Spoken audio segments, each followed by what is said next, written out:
말씀이 우리의 힘입니다. 샬롬. 오늘도 하나님의 말씀에 있는 모든 분들을 사랑하고 축복합니다. 요한계시록은 성경학자들 간에도 아직 논쟁이 많고 해석의 차이가 많지요. 우리는 가장 전통적이고 보편적인 해석을 중심으로 말씀을 읽고 있는 중인데요. 오늘 우리가 함께 살펴볼 내용은 1. 두루마리 책과 죽임당한 어린 양, 2. 요한계시록 4, 5장의 의의 꿰뚫기, 3. 4장과 5장 비교하면서 읽기, 4. 금그릇에 담긴 향, 성도들의 기도입니다. 첫 번째, 두루마리 책과 죽임당한 어린 양입니다. 5장에서는 7개의 도장으로 단단히 봉인된 두루마리 책이 나옵니다. 성경에서 7은 완전함을 상징하는데요. 동서남북 땅의 숫자 4와 성부, 성자, 성령, 하늘의 숫자 3이 합해진 수이기 때문에 그렇죠. 7인으로 봉인된 두루마리는 6장부터 전개될 인류 심판의 계획을 기록해 놓은 책으로 봉인이 하나씩 떨어지면서 심판이 실현되는데요. 이 봉인을 제거할 마땅한 자가 없어서 요한은 울고 한탄합니다. 이때 들려온 말씀을 읽어볼까요? 요한계시록 5장 5절 6절입니다. 장로 중에 한 사람이 내게 말하되 울지 말라. 유다지파의 사자 다윗의 뿌리가 이겼으니 그 두루마리와 그 7인을 떼시리라 하더라. 내가 또 보니 보좌와 내 생물과 장로들 사이에 한 어린 양이 서 있는데 일찍이 죽임을 당한 것 같더라.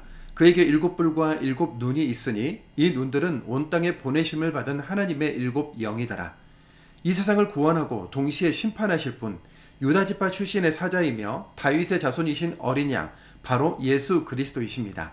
그가 7뿔과 7눈을 가졌다는 것은 완전한 승리와 심판을 행하리라는 것으로 초림 아기 예수님은 낮고 힘없는 존재였지만 재림 예수님은 승리자, 죄와 죽음, 사망의 권세를 심판하시는 분, 영광과 능력을 온전히 갖춘 존재라는 것이죠. 두 번째, 요한계시록 4장 5장의 의의 꿰뚫기입니다. 요한계시록 4장 5장은 계시록 전체의 가장 중심이요 핵심이 되는 장으로 하늘에서 이루어지는 천상의 예배와 함께 하나님의 보좌 그리고 보좌 옆 어린 양을 직접 보고 기록함으로써 성경을 총정리하고 동시에 성경의 사실성을 확증하는 부분입니다. 성경을 어떻게 총정리하고 성경의 어떤 사실을 확증하는 것일까요? 창세기부터 구약을 거쳐 모든 복음서와 서신서를 완성하고 창조, 예수님의 모든 삶과 십자가 죽음, 가르침, 부활, 다시 오실 구원자, 구원을 거절하는 자들에게는 심판주라는 성경의 모든 내용의 사실성을 확증하는 것이죠. 이스라엘의 12지파와 신약의 12명의 사도를 더한 수를 의미하고 더 나아가서는 역사 내내 구원받은 교회로 해석되는 24명의 장로들의 찬양은 이렇습니다. 요한계시록 4장 11절입니다.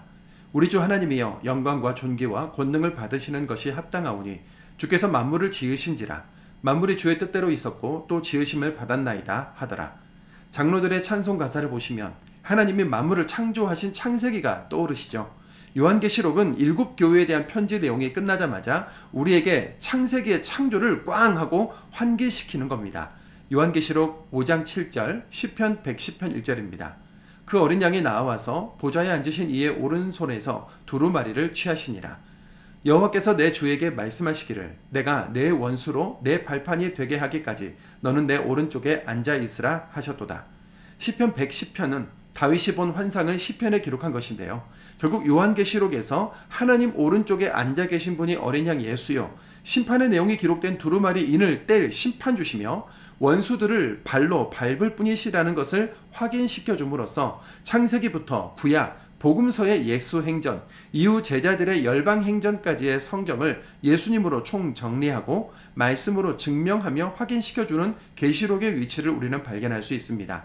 우리가 이렇게 성경의 무오함을 증명하는 구절을 만났을 때 가져야 할 영적인 시야나 관점은 무엇이겠습니까? 그것은 바로 십자가 죽음과 부활, 승천은 모두 사실이다. 예수님의 가르침과 전한 내용은 모두 사실이다. 예수를 조명한 구약은 모두 사실이다. 성경은 모두 사실이요 정확무오하며 말씀하신 대로 다 이루어진다. 예수는 반드시 구원자로 심판주로 다시 오신다에 대한 확신인 것이죠. 이렇게 믿고 확신하는 일에 거하는 이 땅에 교회된 우리의 할 일은 믿음을 지키고 생명의 말씀, 복음을 전하며 삶으로 이 땅에 하나님 나라를 실현하는 것이어야 하겠지요. 세 번째, 4장과 5장 비교하면서 읽기입니다. 4장은 성부 하나님, 5장은 성자, 어린 양 예수에 대한 내용인데요. 먼저 4장의 성부 하나님에 대한 내용부터 살펴보실까요? 계시록 4장 2절 3절입니다.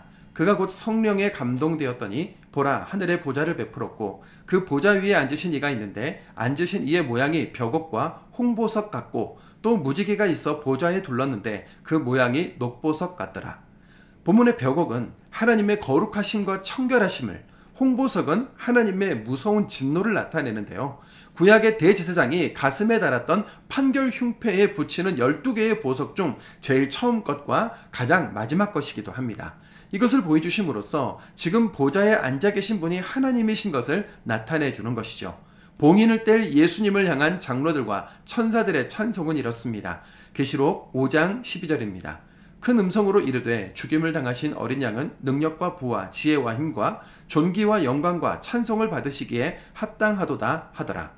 모든 이름 위에 뛰어난 이름 예수가 온 세상의 주가 되시는 날은 성경의 허구, 믿는 자들만의 리그가 아니라 실제로 이루어질 일이라는 것을 믿으며 우리 믿음을 바르게 하기를 소망합니다.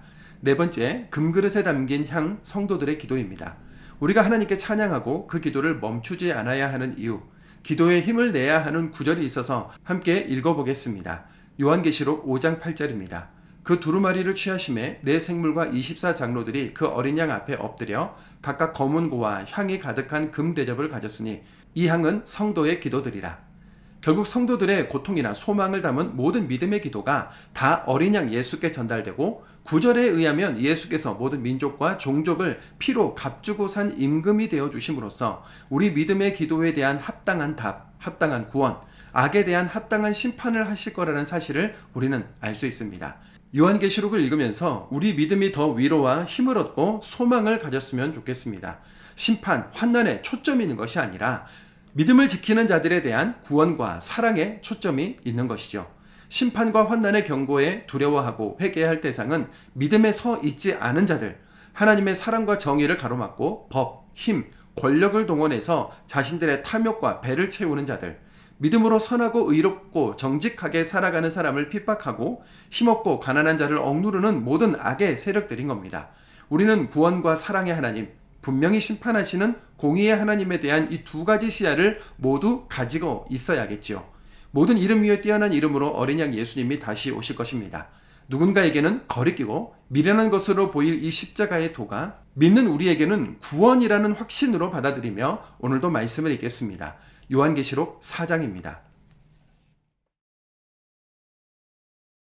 요한계시록 4장. 이 일 후에 내가 보니 하늘에 열린 문이 있는데 내가 들은 바 처음에 내게 말하던 나팔소리 같은 그 음성이 이르되 이리로 올라오라. 이후에 마땅히 일어날 일들을 내가 내게 보이리라 하시더라. 내가 곧 성령에 감동되었더니 보라 하늘에 보좌를 베풀었고 그 보좌 위에 앉으신 이가 있는데 앉으신 이의 모양이 벽옥과 홍보석 같고 또 무지개가 있어 보좌에 둘렀는데 그 모양이 녹보석 같더라. 또 보좌에 둘러 24보좌들이 있고 그 보좌들 위에 24장로들이 흰 옷을 입고 머리에 금관을 쓰고 앉았더라. 보좌로부터 번개와 음성과 우레소리가 나고 보좌 앞에 켠 등불 7이 있으니 이는 하나님의 7 영이라. 보좌 앞에 수정과 같은 유리바다가 있고 보좌 가운데와 보좌 주위에 4 생물이 있는데 앞뒤에 눈들이 가득하더라. 그 첫째 생물은 사자 같고 그 둘째 생물은 송아지 같고 그 셋째 생물은 얼굴이 사람 같고 그 넷째 생물은 날아가는 독수리 같은데 4 생물은 각각 6 날개를 가졌고 그 안과 주위에는 눈들이 가득하더라. 그들이 밤낮 쉬지 않고 이르기를 거룩하다 거룩하다 거룩하다 주 하나님 곧 전능하신 이여 전에도 계셨고 이제도 계시고 장차 오시리시라 하고 그 생물들이 보좌에 앉으사 세세토록 살아계시는 이에게 영광과 존귀와 감사를 돌릴 때에 24장로들이 보좌에 앉으신 이 앞에 엎드려 세세토록 살아계시는 이에게 경배하고 자기의 관을 보좌 앞에 드리며 기르되 우리 주 하나님이여 영광과 존귀와 권능을 받으시는 것이 합당하오니 주께서 만물을 지으신지라 만물이 주의 뜻대로 있었고 또 지으심을 받았나이다 하더라. 5장. 내가 보매 보좌에 앉으신 이의 오른손에 두루마리가 있으니 안팎으로 썼고 7인으로 봉하였더라. 또 보매 힘있는 천사가 큰 음성으로 외치기를 누가 그 두루마리를 펴며 그 인을 떼기에 합당하냐 하나 하늘 위에나 땅 위에나 땅 아래에 능히 그 두루마리를 펴거나 보거나 할 자가 없더라. 그 두루마리를 펴거나 보거나 하기에 합당한 자가 보이지 아니하기로 내가 크게 울었더니 장로 중에 한 사람이 내게 말하되 울지 말라. 유대 지파의 사자 다윗의 뿌리가 이겼으니 그 두루마리와 그 7인을 떼시리라 하더라. 내가 또 보니 보좌와 내 생물과 장로들 사이에 한 어린 양이 서 있는데 일찍이 죽임을 당한 것 같더라. 그에게 7뿔과 7눈이 있으니 이 눈들은 온 땅에 보내심을 받은 하나님의 7영이더라. 그 어린 양이 나아와서 보좌에 앉으신 이의 오른손에서 두루마리를 취하시니라. 그 두루마리를 취하심에 내 생물과 24장로들이 그 어린 양 앞에 엎드려 각각 검은고와 향이 가득한 금 대접을 가졌으니 이 향은 성도의 기도들이라. 그들이 새 노래를 불러 이르되 두루마리를 가지시고 그 인봉을 떼기에 합당하시도다. 일찍이 죽임을 당하사 각 족속과 방언과 백성과 나라 가운데에서 사람들을 피로 사서 하나님께 드리시고 그들로 우리 하나님 앞에서 나라와 제사장들을 삼으셨으니 그들이 땅에서 왕노를 타시리로다 하더라. 내가 또 보고 들음에 보좌와 생물들과 장로들을 둘러선 많은 천사의 음성이 있으니 그 수가 만만이요 천천이라. 큰 음성으로 이르되 죽임을 당하신 어린 양은 능력과 부와 지혜와 힘과 존귀와 영광과 찬송을 받으시기에 합당하도다 하더라. 내가 또 들으니